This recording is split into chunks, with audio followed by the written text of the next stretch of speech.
Hey, HGA Nation. Thanks so much for tuning in to another episode of Hey Nonprofits Raise More Money. Do us a favor. If you get any value out of this episode or any episode for that matter, share it with someone in your network, share it with someone at your office, share it with your mother, your brother, your sister, and uncle, someone that will get some value out of these topics about how to raise more money. We had our friend Tasha Whitener on from Waymark Foster. They just had an event, so we had some really cool data for you about their record-setting event. She is a fundraiser with a huge volunteer group helping children in the Atlanta, Georgia area. And just a lot of really great insight about an organization that does one major fundraising event a year. So really cool feedback from Tasha about how they hit it out of the park at their most recent event. So I know you'll get some goodies out of this. Thanks so much for tuning in. Bailey, hit the music.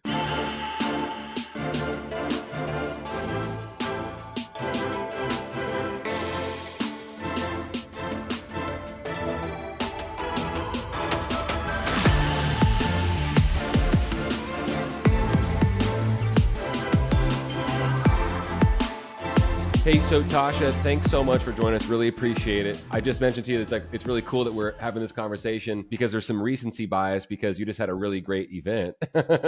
Yes. And we're so grateful. We've been working together for a few years now, and it's been awesome. But do me a favor before we get into the event success and deconstructing and reverse engineering what happened to get step by step to get to that success. Tell us about Waymark and what you do and the mission and all that good stuff, if you don't mind. Yeah, absolutely. Thanks. I appreciate it. Thanks so much for the opportunity to share. So Thank you. Waymark is a 501c3. We work with youth in foster care ages 6 to 18 plus. And our mission is to give hope to youth in foster care by forming personal connections and an understanding that God has a plan and purpose for their life. So we do that through building relationships. And that's through camps. We have a camp for our 6 to 12-year-olds that we do in the summer, a camp that we do in the fall for our 12 to 17-year-olds. We have life and job skills training that we do on a regular basis and a mentoring program. And that includes one-on-one and group mentoring. So we really just want these kids to know how much they're loved and valued and that God has a plan and purpose for them. And we just want someone to connect them with someone who will walk with them on their journey. I love that. Yeah. It sounds like every child needs that, all those things that you just listed off. Yes, absolutely. That's so great. Absolutely. That's so great. Well, that's lovely. And y'all are in the Atlanta area. We are. To give geographic perspective and what have you. And so you and I were talking, you're like, hey, what are we going to talk about? I'm like, hey, listen, I think that we need to talk about the fact that you're a great fundraiser, but that's not your primary job. And then how many events, like big fundraising events, do you host a year? Is it 1, 2, 3 that are like your gala that you just hosted? Just one. So we just that's what I thought. Yeah. Absolutely. I thought if it was more than one, we'd know about it. So right. you would. So that's it. Yeah. So gracious that to allow us the opportunity to help for the last few years, like I said, and so you're a great fundraiser, but once again, that's not your number one job. You're not going all over the country. We talk to so many consultants and event planners and auctioneers and all these folks that have such great feedback. But we're really getting a lot of value out of speaking of folks like yourself that you have one major event a year. You just so happened to nail it recently. I know it's not the first time that you ever nailed it, but you had a lot of success. Tell us about the event and how much money you raise, and if you're serving a particular subgroup of the mission or anything like that about this event that just took place, if you don't mind. Yeah, absolutely. So this was our 6th annual Hands of Hope Gala, and we had close to 375 there. So it was our biggest one. So that was awesome. We raised probably, when all is said and done, probably $95,000. Now that's before expenses. And so obviously it'll be less than that, but that's how much we brought in through sponsors and the night of and all of that. So that was amazing and the most that we have raised. So we are super grateful for that. So there were a lot of new faces this year, which was really exciting to me. So a lot of our volunteers are but we have literally the best volunteers on the planet. And I am biased, but it is true. They serve as table hosts. And so that's a huge part of what we do, because they bring in their friends and family and have such a heart for it, so they're able to communicate the heart of the ministry on that night. And that's the most important thing for us is yes, it's a fundraising event, and yes, we need funds. We don't charge for anything we do, so it's really important that we do that. But it's more important to me that we're communicating the heart of what we do and like join in on what God is doing. So this is like an invitation to not only to give, but like give of your time and give of your resources and that kind of thing. So, and we never want it to feel like we're just trying to pull the last cent out of you. We want people to give because they love the ministry and have a heart for these kids and just want to give. And so that's really the heart of the night, is more just an invitation, get involved in the lives of these kids. And that, it works. That's awesome. So record-breaking evening. Tasha, very interesting. It's something there must be something going on in the universe recently, because I did mention we have a lot of conversations, a lot of coaching calls with nonprofits, a lot of podcasts, webinars, stuff like that. And the most prolific and wisest fundraisers that tie the giving to the mission that I've heard recently say exactly what you just said about inviting people. Mm-hmm. Mm-hmm. Mm-hmm. And people, hey, no one wakes up in the morning and jumps for joy and goes, I want to ask some people for money today. Right.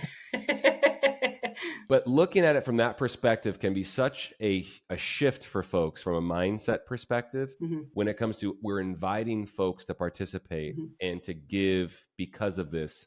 And I just love that approach. I don't know if you developed that on your own or if you heard someone say that or what have you. I've just heard the best fundraising minds recently say the exact same thing. And I think that's such a lovely point to make about inviting people to share in the moment and share in the mission. And you can't go wrong with that. It's so good. Yeah. It sounds like it served you really, really well. It has. And I think it's our heartbeat throughout, like regardless of what we're doing. I mean, we're just along this journey. God has been good to us and has brought the people and has done it all. So like, to me, it is just, it's an invitation to make a difference. And so be a part of that's it. That's just the heart of the ministry. Like I said, across the board. So I love it. I think that's awesome. So let's get into, you're very volunteer driven. It sounds like you're the greatest volunteers on earth, you said. So I do remember that. But talk to me about staff. Like how big is the staff and what have you? Are you the only paid staff at Waymark? No, I am not. Thankfully, I'm not the only paid staff. I'm the only full-time. So so we have, my husband's director of development. So that's fantastic. He just came on board just recently. He actually would help me start Waymark back in 2010. So I knew there was a family component to it. So cool. Okay. Yes. So that's been amazing. So then we have a program administrator, we have a community for youth director, and then we have an intern. So that's basically our staff. We need more, absolutely. But we have over 400 volunteers that serve with us in the course of a year. And we serve over 650-ish kids in the course of a year. So cool. So we have the best volunteers because we need them to do. No, I get it. They do so much. So, but we have an incredible staff too. So they're amazing. I love it. They say don't ever work with family and friends, and I'm the exact opposite. It sounds like y'all are running a family business. We run a family business.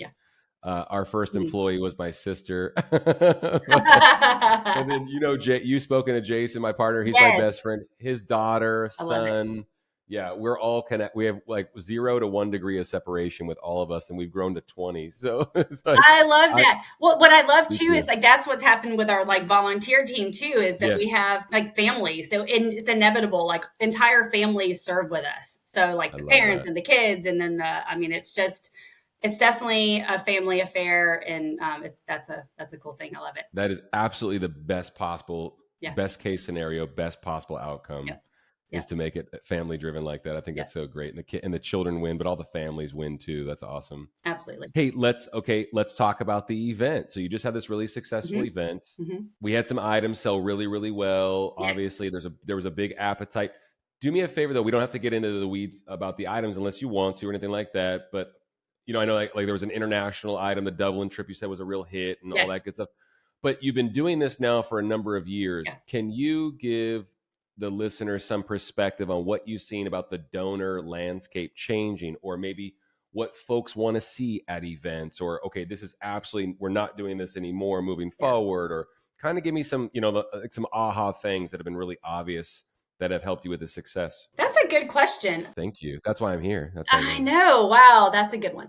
So the live and auction, the live and silent auction, that has been a new thing for us in the past few years. So you've Yep. been with us on that journey since the Yep. beginning, I believe. Yep. And so, Yes, we have. Yep. yeah.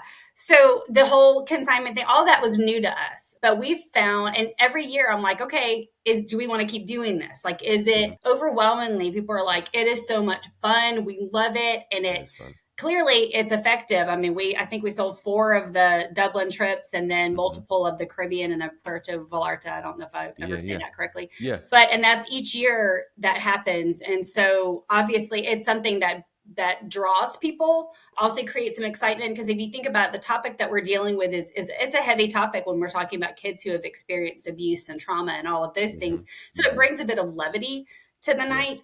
And it's fun, and it definitely it raises a good bit of money. So in terms of the live and silent auction, I mean, I think those have been very beneficial to us. So and then we have that other segment that they just want to give. So we do the paddle raise, and then people just want to give to sponsor different things. And so every year it's increasing, especially since COVID. Obviously, COVID was like, but it's been building since then. So it's just been an upward trend. And I think, and I think part of that's due to the fact that we're growing as a ministry and we're reaching more people. And so our audience has grown. So then kind of that's inevitably that donor base is going to grow too. Everything's going to kind of grow along with it. So we've seen that trend. So people want to be a part of a winner.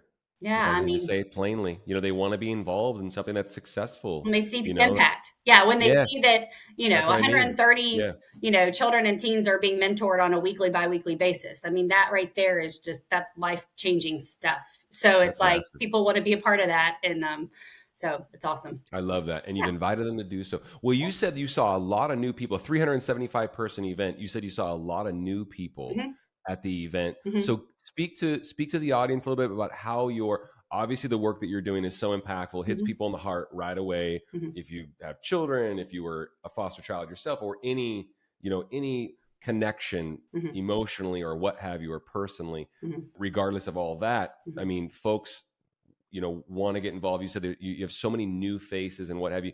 Can you speak to, just give a testament to why you think that's happening, or the work that you and your team and volunteers are doing? Because it sounds like everything's growing in the right direction. Yeah. I really think there's a couple of things. So I think our volunteers have so embraced the ministry, so love the ministry that it's just a natural thing to reach out to their friends and family and all of that. And I also think, I mentioned Doug, doing development for us. A lot of that's reaching out to new churches and different community partnerships and all of that. So I think that played into it as well. Yeah. So I think we're bringing in more from the community, more from different churches and things like that. And so I think it's kind of a combination of both of those. And I think people are kind of ready to kind of get back into things. I mean, I know we're a ways past COVID, but I still think, some people are just kind of now getting back really into it. So I think there's a lot of different factors that kind of, contribute. You have quite the word of mouth staff. If you have 400 volunteers and then, you have under 10 people working on the team, paid staff and an internal, like it's, that's pretty amazing. I just think that like you just said, folks want to get involved. The donor landscape has changed. Back to the event, having things that people want, having excitement, having a reason to go, all of these, a reason to bid, a reason to get involved. All those things seem to be playing a really, really huge part. It's like doing it the way we did it 5 years ago is not going to entice those donors to just to show up, number one, to participate, and then most importantly, give and give big. So there has been a really cool shift in that regard if organizations are willing to pay attention to it and take the appropriate steps. And it sounds like you and your team certainly have. And when I say team, all 400 plus of you. Right. I think it's so cool. Yeah. So often, and I said this, and I say it very affectionately though, Tasha, it's like, I said, you're running a family business. A 501c3 is still a business. It's just that what you're doing and what have you is different than a lot of brick and mortar places, right? But at the same time, you are running a business, and when you're running a business, you have to be ahead of the curve, so to speak, and you have to be willing to take risks, calculated or not, and try certain things, and And if you're willing to do it and it's well thought out and you're flexible, with how you approach fundraising at the event and beyond, it seems like the way, how many folks that we get exposed to and how many events we get exposed to, it's working all across the country. Yeah. So absolutely. Hats off to you for being open to it. That's what I love. You know what I mean? And well, I appreciate that. I mean, it's definitely a team effort, and, include you guys in that team too. So we all work together to benefit, these kids and all of the organizations, that you guys work with. So it's definitely a team effort. So, yeah. Well, thanks for letting us play a very, very small part. We're forever grateful for it. And do us a favor, Tasha, do the listeners a favor. Where can they find Waymark? What's the best way to give, all that good stuff, if you don't mind? Yeah. So you can go to waymarkfoster.org. That's probably the best way to find us. So cool. Or on social media, it's Waymark Foster, and our, our website. So that's the way. Yep. Or info@waymarkfoster.org would be the best email address. So people can reach out to you. Yep. Okay. Perfect. Yep. Awesome. Yeah. Thanks so much for sharing, Tasha. Like I said, folks are going to get a ton out of that, and it'll inspire folks to think about their event and making sure they have exciting stuff and invite people to participate and to give, and just a lot of great points. And I appreciate you touching on all of them. Thanks so much for the time. Well, thank you, Trevor. I appreciate you and all you guys do and for the opportunity. 100%. All right. We'll talk to you soon. Thanks, Tasha. Thanks so much. Take care. Hey, everyone. Thanks for listening. If you love our podcast, click the download button, rate us, and follow us on social media at HTA Fundraising. Get out there, start fundraising, and raise more money. See you next time.